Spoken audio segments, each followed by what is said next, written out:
Roger that. It's always so bizarre to me that when you go live to YouTube, it starts capturing you right away. It doesn't give you the heads up. Hey, I'm live. Okay, I'm ready. I'm ready. I'm ready.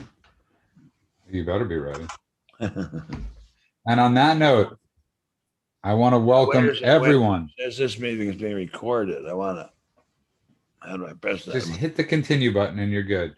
Okay. On this note, I want to welcome everybody to the world according to that man, Benjamin Jeremy Stein. We are a little short tonight, but that was sort of done on purpose, sort of done by accident.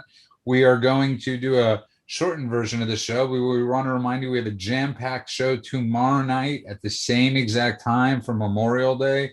And you know, Ben, Memorial Day is one of those things. Isn't it when we celebrate Kamala Harris's birthday and all the heroic things that Kamala Harris did in wartime? Yes, because she is the true savior of the human race. Yes, Kamala Harris, I believe, threw herself on a grenade at Iwo Jima that the Japanese had thrown at her unit, and it exploded underneath her, but she is so tough and so righteous that the grenade exploded and did her no harm at all. I believe that was Kamala Harris. I believe Kamala Harris was also in charge of defending London against Goering and Hitler's Luftwaffe in the Battle of Britain in 1940. And I believe that she, by herself, on the ground with a rifle, not even with an automatic weapon of any kind, shot down over 100 Messerschmitt 109s. I believe that's true as well. And I believe Kamala Harris, because of her righteousness and her righteous indignation over the way people of her ethnicity, which is unclear, have been treated, I believe that she by herself marched from Boulder to Birmingham to free the African-American people from the bonds of slavery that the Colorado people had held them in for hundreds of years. And of course, this show wouldn't be complete without that man, America's humble servant, actor, writer, provocateur, saint, sinner, lover, father, grandfather, doctor, economist, but most importantly, doctor, Benjamin Jeremy Stein. And that was brilliantly said, brilliantly put. And, you know, it's just the two of us, but you reminded me of something that AOC, that dingbat, said January 6th, that it felt like she went through war. Yeah, well, she wouldn't know what war was if it came up and bit her on her ear. I mean, that's disgusting. She would say that in war, people get killed, they get their guts ripped out, they get their eyes gorged out and gouged out. She wouldn't know what war was like. She is a snotty, overprivileged bitch. There's no two ways about it. I mean, that's just my opinion. She may, in reality, be the best person in the world, but that's just my opinion of her as of this night, right now. And I could be wrong. I often make mistakes, and I could be wrong. She might be the most wonderful person in the world. And somebody asked a question. I'll get right to it because I like getting people's questions in. And just because the episode of Win Ben Stein's Money appeared on 9/11 in 2001 doesn't mean it was shot or. But Ben and I were both in New York at that time. To answer your question, Ben was rarely in New York at that point, happened to be there for a birthday party. My sister's birthday party, and amazingly enough, her husband and I rented a barge on the East River and hired a small orchestra to play in honor of my sister's birthday, and it was right underneath the lights of the World Trade Center. And I remember over and over and over and over and over again, looking up at the World Trade Center and thinking, wow, this is so unbelievably beautiful and just magnificent. There couldn't be anything more beautiful than that. I can tell you something else. I, your humble servant, have very, very powerful extrasensory perception. And I was staying in Midtown at the Essex House Hotel, and the party was off near the Brooklyn Bridge, under the Brooklyn Bridge, so to speak. And I decided I would do something daring.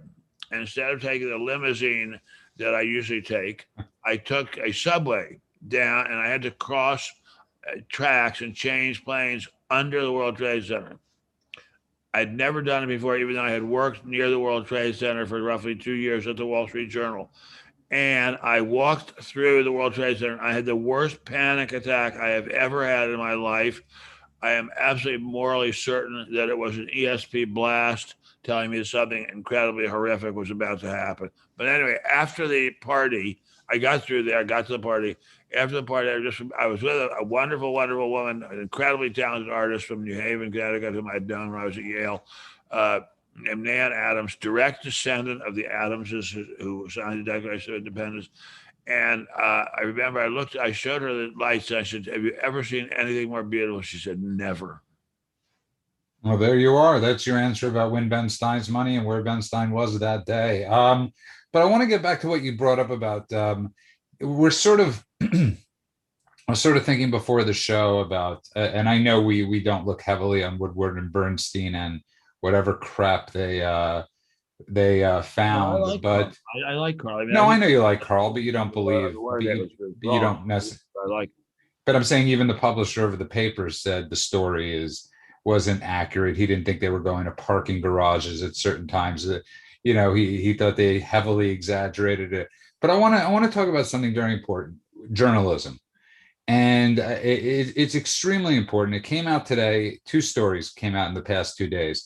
One about, and we were sort of speaking about this the other night, and I want you to sort of explain, because when our one guest brought up that maybe it was released as a bioweapon, and one of our other guests sort of dismissed it, and when we both brought up the fact, and you brought up how many people, how many of their own communists have killed, and I want you to talk a little bit about that, because a lot of people don't know that, Ben Stein. Well, young people today think that being a communist is something cool and wonderful. It's sort of like being a member of some rock group or some Korean rock group or something. But no, the communists are the worst mass murderers in history, even worse than Hitler. The communists in Russia killed far more Russians than Adolf Hitler did. And of course, they were their own people. The communists in China, in the course of various horrible events, under the leadership of Mao Zedong, killed very roughly 100 million Chinese, and so they would not think as much as we would about killing a very large number of their own people. And I don't think it's at all far fetched that they would take the risk of killing large numbers of their own people to test out a viral weapon. And I think something's going on there that is very, very alarming. And I, in particular, am alarmed by it because my friend and idol, Mr. Nixon, uh, opened relations in a big way with China. And I think had he known what the Chinese were going to turn out to be, he would have thought twice about it. So I want to go to this thing with Dr. Fauci. There's reports from this place called the Australian that in 2012 he brought he and I showed you the piece that the merits of basically harvesting viruses, seeing what you could do with them in these labs. We know he has a connection to the lab, and him saying yes, pandemics could happen, accidents could happen. This is the guy. I mean, and I hate when people use this analogy because it's so tiresome. It's sort of, but it's in this case, it really applies. The arsonist putting out the fire, and that this guy is our number one guy. It's sort of creepy and scary and all these things at the same time, Ben Stein. I think you nailed it several months ago, my friend, when you said, let's face the fact: this guy is not a Nobel Prize winner in virology. This guy is not a Nobel Prize winner in chemistry or biology. He is a civil servant, and he's been around in various civil service jobs for a long time. And he's not considered a brilliant scientist by anyone except perhaps himself. And I think a better educated person would have realized that the things he was suggesting were extremely, extremely dangerous, and would have refrained from suggesting it, and would have spoken very sharply to the president of the United States and said, sir, you must tell the Chinese that we will take this very, very seriously. The problem is, what do we do about it? I mean, they don't care. Their understanding of the value of human life is very different from ours, and they don't care really about human life being lost in large numbers because of mistakes in a lab. If that mistake in the lab makes them the world's number one superpower, so I don't know what we would do to get back at them. I really don't. I mean, they're sort of like people who just dropped an atom bomb on Pittsburgh, God forbid, dropped an atom bomb on Baltimore, God forbid, dropped an atom bomb on Seattle, God forbid, and then said, "So what are you going to do about it?" And I believe what somebody said, I agree. It's Trump's biggest mistake. But a bigger point, and this is where journalism is absolutely dead, Ben, that nobody is Fauci, who really knew that what type of virus this was, where it was made, and how deadly it was or could be, didn't give us the heads up. This is the same guy that wasn't responding, was saying masks off, masks on, all these different things, that was giving Trump and everybody. I mean, it was like different network, different opinion on something, and nobody. There should be commissions. Gratefully, there's not going to be a January 6th commission, but there truly should be a Fauci commission of what he knew. Why didn't he inform the American people that he might have inside knowledge on how dangerous this is? That's a very, very good point, and he might or he might not. I mean, as I said a moment ago, I don't think he's going to be winning any Nobel Prizes for chemistry or biology anytime soon. But definitely, he knew more than he was letting on, and the respect that was given to him is just astounding, considering the mistakes he's made. And I go back to what I think is an analogy, although on a much smaller scale, which is Governor Cuomo of New York is just sending old people to die in COVID-infested nursing homes and completely getting away with it. No, no, I mean, he was essentially committing second, third, maybe first degree murder on a large scale. There was a bit of a stink about it for a few days. Now he's completely gotten away with it. Fauci, I think, is going to turn out to be responsible for an awful lot of mortality. And he seems to have gotten completely away with it. It's a very scary thing. Maybe I'm misunderstanding it.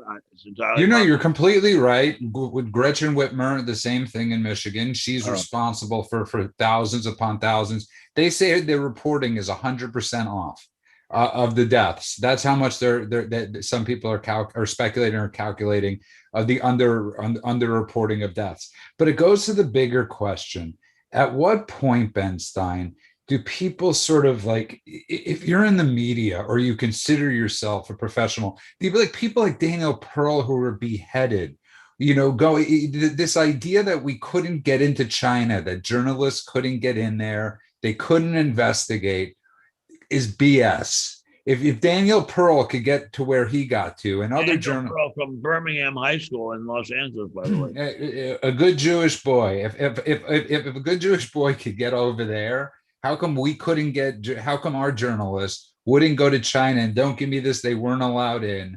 You have sources, or you should have sources. And Ben, it's really, it's baffling. I mean, it's not baffling, but it's maddening. It's maddening. As I say, if you're on the right side, you don't have to say you're sorry. There was a famous book called Love Story, written by a man whose name escapes me at the moment, but it was a huge, huge, huge bestseller. And the slug on the cover, the subtitle was "Love means never having to say you're sorry." And I would say being a liberal Democrat in 2021 means never having to say you're sorry. But here's the deeper thing to that.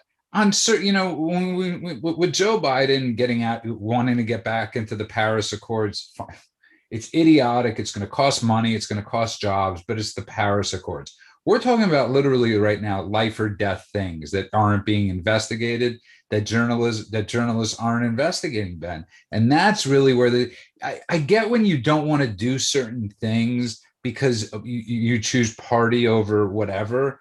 But when it comes to life and death, we're talking about life and death with COVID, with the origins of it, with so many other things. And their absolute inability to do real investigative journalism it could kill people. It has killed people, I think, endlessly. And I've written quite a bit about this for the American Spectator, which is a wonderful, wonderful magazine. I strongly recommend it to everyone. So do I. Thank you. That the Cambodian genocide was really caused by the U.S. withdrawal of support for a more or less pro-American, pro-Western government, and then the withdrawal of U.S. troops and the withdrawal of any consequences for anything that the Khmer Rouge did. And this led to the murder of something like 1/3 of the population of this country. And Carl Bernstein and Bob Woodward, I think, in large measure were responsible. And I will tell you, I've been a friend of Carl since 1954, and I like him very much. And I think I can't believe he did it, but I think Bob Woodward bears an awful lot of responsibility, which has never been laid upon his feet or his head, I should say, because he helped in a big way to get rid of Nixon, and Nixon would never have let that genocide happen. Never have happened. And that's absolutely, I like, and this is to the people who are listening. I love this stuff because this isn't somebody speculating. This is somebody that actually know Carl Bernstein. This is Nixon. Sorry. And knew Richard Nixon. And knew Richard Nixon, and it's sort of a fun thing of this show to it's the amazing thing of this show is to speak to somebody like Ben Stein, who, like as I said, has lived the Gumpian life he has, and has been in so many different places throughout history. But if you just tuned in, it's just the two of us. Continue with the song, Ben. That's a very hard song to sing unless you have a lot of background. And okay. It should really be used as a background for porn movies, and we don't have any porn movies in this house. And wait, maybe we do. I don't know. A secret stash. And on that note, if you just tuned in, you're listening to The World According to Ben Stein. I want to remind everybody we're doing this tomorrow night again. We have a jam-filled panel. I want to remind everybody you can find Ben on benstein.substack.com. But of course, please keep downloading the podcast. It's climbing up the Apple charts. We know even if you listen to it here, we beg of you to please down and listen to the episodes as much as you can on Apple Podcasts or Google Play or Stitcher or every place you can get it. And we are truly humbled that we're climbing up the charts. It's really fun to see Ben's face on the charts. And I was staring at your face on the Apple charts today, and it was quite a bit of fun. And I want to welcome everybody back. Say that one more time. Okay. And on that note, I want to welcome everybody back to That Man's World, Benjamin Jeremy Stein. And we're talking about journalism. We're talking about, and I think, Ben, the most frustrating thing for people on the right is it's never been about, we're okay with getting crapped on. We're used to it. The problem is I go back to the Don Rickles thing where he crapped on everybody. And, he was able to insult people, but everybody got crapped on. And if everybody's getting crapped on, everybody feels okay. But with the continuous Republicans, all we want is fair. That's a big thing. Oh, my friend, that's all you want? You're never going to get that, my friend. It doesn't happen. It does not happen. No, you're completely right. I don't think Ben has any thoughts, by the way, to answer your question. What's the question? Well, China releasing the virus to keep India down? No, I don't think so. No, I don't think so. And by the way, the Indians have an awful lot of people too. They can spare some people. But I think that China released the virus out. I think it was a mistake, but a mistake that people who have any kind of sanity or regard for human life would not make. They would not risk anything conceivably like that, that virus getting loose. But again, you wouldn't put it past them to do it. Excuse me? You wouldn't put it past them to do it. I wouldn't put it past them to do it by mistake. I think it'd be very unlikely that they do it on purpose, but it's conceivable. But I will also say kudos or however that word is pronounced, to Mr. Donald Trump, who put into place Operation Warp Speed, which got us a vaccine for this horrible disease at a rate of speed that no one would have believed possible. And here's this guy, everybody's dumping on him what a dope he is and what a fool he is. And he got this vaccine done in a time that no one thought was conceivably possible, and saved hundreds of thousands, maybe millions, maybe tens of millions of lives. Gets no credit for it whatsoever at all, period. It is also an interesting question. Then if we keep on our Talmudic studies tonight, the next question then would be, they got the vaccine so quickly, Ben, at such a fast pace that it makes one wonder if they knew about the virus in the first place. And if you get where I'm thinking about that, in that train of thinking, if you have the cure so quickly, maybe you knew about the virus in the first place. I don't. That's possible. Although I must say, my understanding of viruses is that they're so complicated that to know about them in advance is extremely tricky and difficult, and that I think that's beyond the possibilities of the American intelligence service or any intelligence service. And, and No, by and by the way, I think it's kind of, if we back up, as I always say, I'm the oldest person on this panel by a lot. The Chinese accused the U.S. of using germ warfare in the Korean War, and this was not gas, not gas like chlorine gas or mustard gas or Zyklon B, God help us, but germ agents, which is to say viruses. Nobody had ever thought to accuse any other government of using viruses. And I have the feeling that the Chinese, as soon as they took power in 1949 or 50 in China, must have turned their laboratories immediately to working on germ warfare, because how else to even the playing field a little bit with the United States of America, which had hundreds, maybe thousands of atom bombs and B-29s to deliver them, and the Russians, who are by no means the friends of the Chinese, making very quick progress with getting their own A bombs and then H bombs. So maybe they were working on it right away, and the U.S. had some people there who knew that they were working on it. Although to know the exact structure of the germ, that it seems to me would be assuming an awful lot. But I could be wrong. no, I'm just raising, I'm just going down the Talmudic rabbit hole. And somebody raised a point in the chat. It was where I disagree with you. They said it's a terrible bioweapon. No, it's an incredibly great bioweapon. It put the world on, if it was a bioweapon, it put the world on lockdown, which it's in many places it's still going on, and it's killed a lot of people over in a little over a year. So I wouldn't call something that's done that's literally shut down economies and destroyed certain nations a bad bioweapon.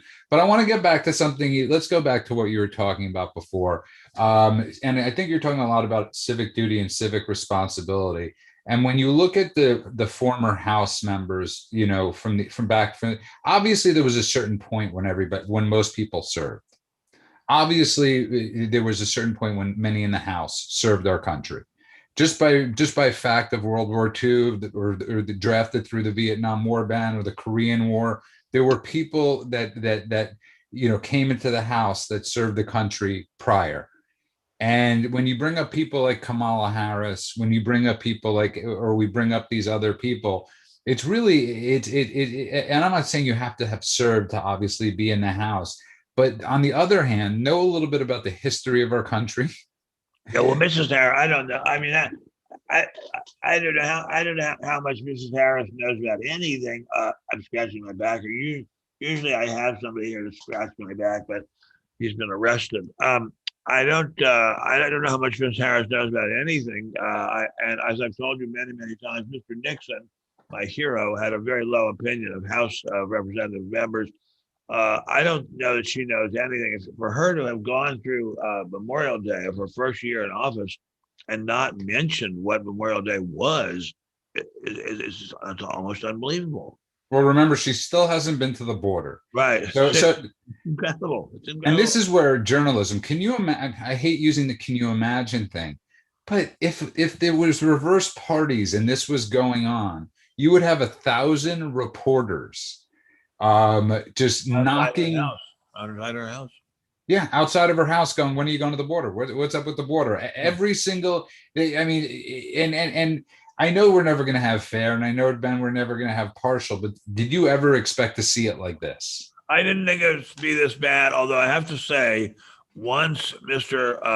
Biden won, and once I saw that Mrs. Harris was going to be vice president, I had very, very low expectations of either of them. I mean, there's nothing that either of them has ever done, which would tend to give anyone high expectations of them. But I'm not. Let me back up. I'm not sure what good it would do for her to go to the border.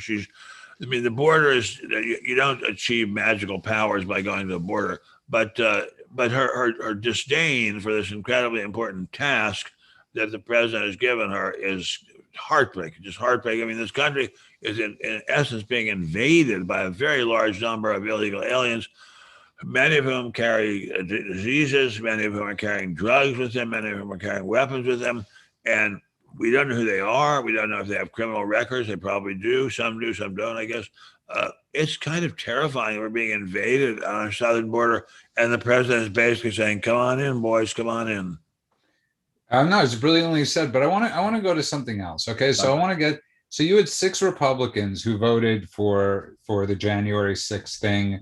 You know, the obvious ones were the obvious ones, but you had the Bill Cassidy from Louisiana, and I want to know, Ben, what it is. Richard Nixon, because you speak of him a lot, obviously, and so do I. He's just a heroic figure, one of the greatest presidents the United States has ever had, probably one of the smartest presidents the United States has ever had. He knew his base. He knew the party. He was in touch with the conservative movement, with the Republican Party, and the only other person I'll say, obviously, is Trump. And what is it about these guys in the party that don't listen to their constituents? Because it seems a lot more on the left. They listen to their constituents way more than the House Republicans or the House Senator or the Republican senators ever do. They don't care about the voter, it seems.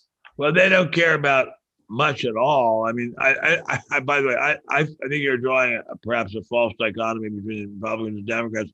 I think the Democrats are more energetic than the Republicans. I think the Democrats have more, let's just say, more anger, which motivates them in a way to be more energetic. But we have some perfectly good Republicans in Congress, and I think we have a division among the usual panel members here about Tom Cotton. I happen to think he's just absolutely great. I think this was no. I agree with you. I think Tom Cotton's great. I just don't think he's got that energy. I don't think he's. I've been with him in the rooms a couple of times where he's spoken. I think he's pretty good, and I mean, talk about it. I mean, obviously, if the president doesn't need energy, look at Mr. Biden. I mean, the guy is barely alive. But that doesn't matter, Ben. Ben, we know that doesn't matter. You're right. You're right. You're right. You know that he's getting ice cream questions is a 3-minute thing on chocolate chip cookies and him talking about him liking telling a young girl that she's God bless him, liking her braids. Heartland, as my wife, the saint of saints, the goddess of goddesses, would say, it's heart-rending. So my question goes back to the point: Nixon had no support from his party. He had no support, very little at the end, but he still had support of his base, of his voters. Why did they not listen to the base? Because, Ben, 66 to 70% of the Republican Party now says they will in 2024, Trump will win for, they're going to go support President Trump. You have people like Paul Ryan coming out and saying, we have to change our principles. We can't be the party attached to Trump. First of all, thank God he's not in the House anymore to cause more damage. But what is it about these people, Ben, that don't realize you don't? Yeah, I don't know how. You don't have a base. That Paul Ryan, nobody cares about you. That the George Wills, that all these people, that the party you had 20 years ago, people aren't coming to. Well, sir, I'm so glad you mentioned those people, and especially George Will, whom I've known for a long time. He's a very wonderful, intelligent man. But their party is the parties in Georgetown. Their party is the parties in Bethesda. Their party is the parties at the Chevy Chase Club and the F Street Club. That's their party. Their party is not the guy driving a truck and wondering why it is that black children get a free education and his children don't. Their party is not. Their party is the party of people who are flown around in corporate jets to speak at events for $50,000 or $100,000 a pop. It's not the party of people who are thinking to themselves, why is it that when my wife gets sick, she doesn't have any home health care, and whereas if she were African American, she would have all the home health care she wanted. That's their party. They will not listen to that party. They want to be party hardy. I mean, what I keep thinking of whenever you talk about party is party hardy. That's kind of what they're interested in. And on that note, if you just tuned in, you are listening to the Saturday Night Special of The World According to Ben Stein. Get your questions in now. We're going to do a shortened show tonight. And I'm going to get to Nostromo in a second. I don't disagree with that thought, but I want to remind everybody that you can find Ben on Parler at Ben Stein. Of course, you can find Ben at benstein.substack.com. Get that email, comment. Also, of course, please continue with the downloads. They've been amazing. It's greatly appreciated. I'm reading one of the compliments. It says somebody wrote Paul Ryan's an elite pansy. I sort of find that funny. I also find it comical, Ben Stein, that he thought if he had like Jay-Z or cool people on his iPad, he'd be accepted. And I'm like, yeah, that's funny. That's funny. That's what's going to get you accepted by the left, is who you have on your iPod. But I want to welcome everybody back to the World According to Ben Stein. Remember, tomorrow night, 7:00, we will be here with you. Somebody brought up the point of Ron DeSantis, and I like Ron DeSantis. This is what people don't understand, Ben, and this is where you constantly what's the word? Say nice things about my acumen of my political acumen. You compliment my political acumen, and the problem with Ron DeSantis, and I like Ron DeSantis a lot. I don't know if he caters to the Wisconsins. I don't know if he caters to the blue states that you have to win. It's a very thin, it's a very thin line, Ben, of a Republican like DeSantis or Abbott that could cross over. There's very few that have that crossover appeal. And I don't know if DeSantis has it. I don't know if any of them have it. I mean, I don't think Biden had it. I don't think Kamala Harris had it. It takes somebody.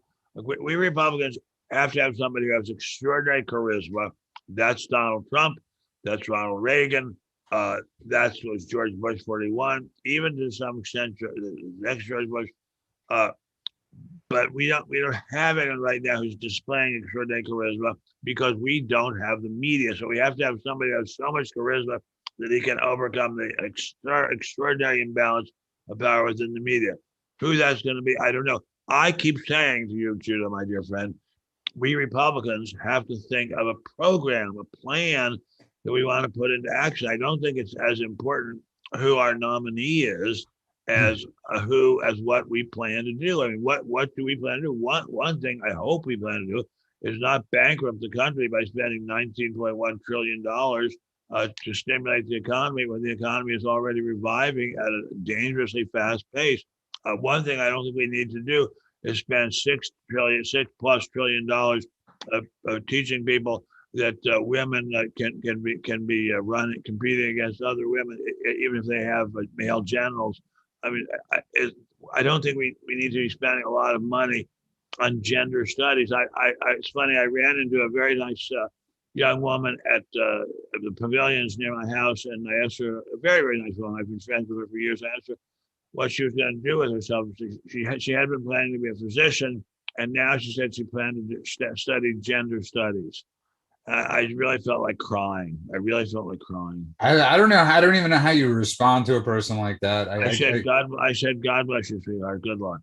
And somebody brought up in the chat, and I will go back to this thing. And I my views on him have changed for the greater. I think he was one of Trump's biggest advocates. I think he's a great person, and who's Ted Cruz. But go back to it. Ted Cruz can't cross that line. We have to be honest with who we're getting as candidates. And this goes from the bottom of the bill to the top of the bill. Can that person win? Can that person cross the threshold? And we fluked with Bush. Let's be real. He was running against, the most boring man in America, which was Al Gore, and he got lucky. But we you could bring up Marco Rubio. They're missing that thing. And you're right, Ben. It's a generational thing from Reagan, from Nixon, from Trump. And that's why many people believe Trump will run again and why he's starting to hold rallies again, because there is nobody else. Well, he does. Correct. I don't know what the state of Mr. Trump's health is. He's older than I am, and I have a hard time walking up and down the stairs. So if he can run up and down the stairs to give speeches, more power to him. But I like him. I'd like to see some results of tests about his stamina and his energy. But I like him, and I think he had the right idea about a lot of things. we're now seeing incredible. It's incredible. My former editor, the great genius Michael Corder, used to describe some of his authors as having the attention span of a gnat. A gnat is a very small, tiny little insect, and I think a lot of the media has the attention span of a gnat. I mean, we just last week or the week before had a good-sized war in the Middle East. It was started in large measure by Mr. Biden saying, "Go ahead and do it, Palestinians. We're not going to stand. We're not going to hold you back from doing it. And in fact, we're going to treat you as the moral equivalent of the children of Israel." That seems to have been completely forgotten already. We have to have some candidate and a plan, a program. See, but here's the problem with that, Ben. I agree with you completely.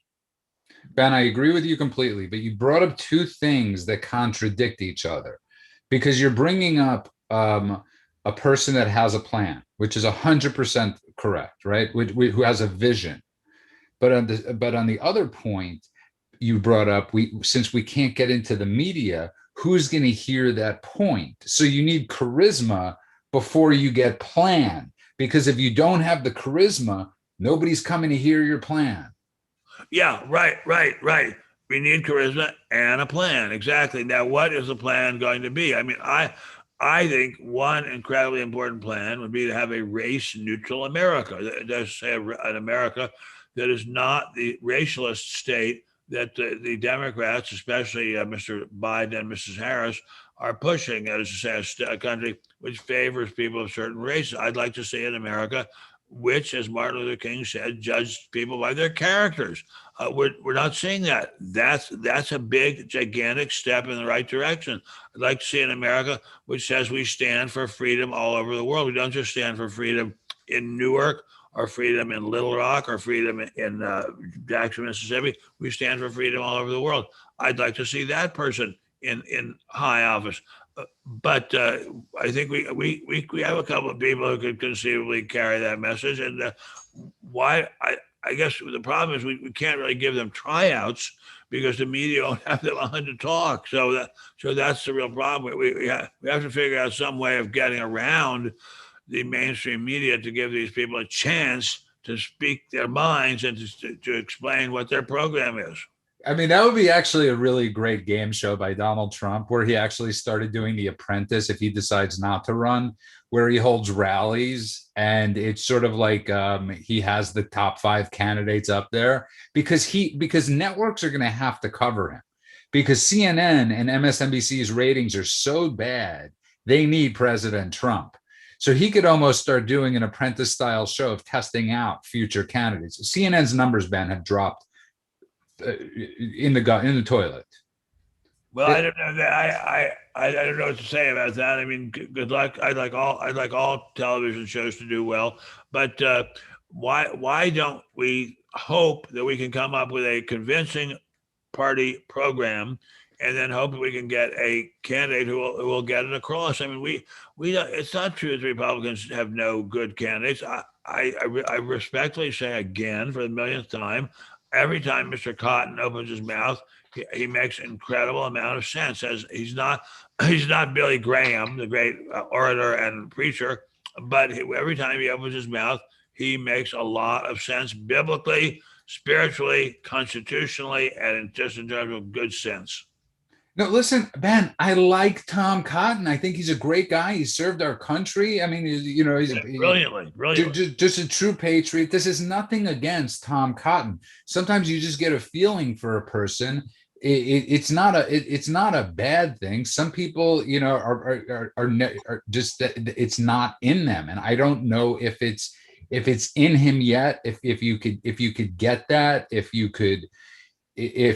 I don't know anymore, Ben, if sincerity is the top of the ticket. No, the sincerity has never been the top of the ticket. Look at the most popular president of the century in terms of election getting was Franklin Delano Roosevelt.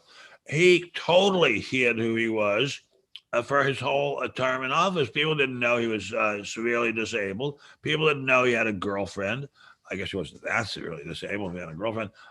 People didn't know that he was a very, very serious racist. I mean, it's incredible. He's on the record as saying, America is supposed to be for Northern European Protestants, not for Jews, not for blacks, not for Italians, Northern European Protestants. Nobody ever brings that up. So people can hide who they are pretty well and still get ahead. I'd like to see somebody who can appeal before the cameras. But before we do that, I have to sing. Okay, because my wife and I have been practicing singing. But hold on 1 second. I just want to give the name because we are going to end the show early. But somebody gave the name for the show, "The Candidate" by Donald Trump, and I think that's a great name for Trump's new reality show, Ben. I think it is a very good name, a very, very good name, but we don't want him to call it the Manchurian Candidate. No, we have that. Well put, well put, well put. We are not afraid. We are not afraid. We are not afraid today. Oh, deep in my heart, I do believe we are not afraid today. We'll walk hand in hand. We'll walk hand in hand. We'll walk hand in hand. We'll walk hand in hand someday. Oh, deep in my heart, I do believe we'll walk hand in hand someday. We shall not be moved. We shall not be moved. Well, my point, I'm making a point. This isn't just about.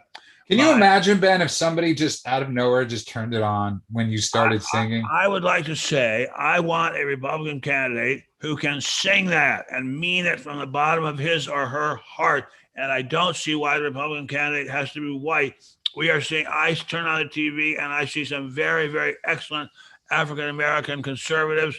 I'd like to see them have a shot at it too. The fact that they are white that's one thing and to be taken into account. But there are many charismatic black speakers and singers. I'd like to see one of those people give it a shot and toss his hat in the ring too, or her hat in the ring. And I agree with you completely. That we have a large field. The question, Ben, is will they be able to get their voices out there? And just because if we poo-poo or we disagree on ideas, it doesn't mean we don't think they're good people. I think Jim Jordan, as somebody brought up, is a good guy. Good guy, very good. I've met him. He's a very good guy. And he's a tough fighter. But I don't think like somebody like Jim Jordan has. You have to really start thinking who has that crossover appeal. I hate that that's how you have to think about things, but that truly is, Ben Stein, how we have to start thinking. Well, we have to think about somebody who can not only cross over, but who can get out the base in big numbers. We can. Right. We want to talk about somebody who's going to say, we want you to go to the prison where they're holding the people who demonstrated at the Capitol January 6th, did nothing violent. Maybe one or two of them out of a couple of thousand, and they should be severely prosecuted. But who will go and pray on their knees for day after day, week after week, month after month, for God to show mercy and show Americans the meaning of justice. And on that note, I want to thank everybody for listening to us tonight. I want to remind you, we'll be here tomorrow night, same time with a Power Pack panel. We'll be discussing Memorial Day, obviously, and what it means to everybody, because I think it is so important to discuss Memorial Day. I don't think kids are being taught it. I don't think people under 40 even know what it means, other than it's a day off and it's a barbecue. I want to thank everybody. Like I said, remember, go download the podcast wherever that podcasts are downloadable. benstein.substack.com. Of course, you can find Ben Stein at spectator.org. Most fantastic pieces. You could sometimes find them on Newsmax. I want to tell everybody to have a safe, happy rest of your Saturday night. Don't despair. There are people out there, no matter what you're going through. I say that to myself every day. So I'm not just saying that to you. And Ben Stein, you've sung us out. I don't know if you want to do one more, but it's up to you. If you miss me in the back of the bus, you can't find me nowhere. Oh, come on over to the front of the bus. I'll be sitting right there. I'll be sitting right there. I'll be sitting right there. Oh, come on over to the front of the bus. I'll be sitting right there. God bless you, and God bless the people who fought for this great country under the most incredibly horrible circumstances imaginable. God bless their families who were terrified and sobbed about them night after night. God bless this great United States of America, the best invention of mankind.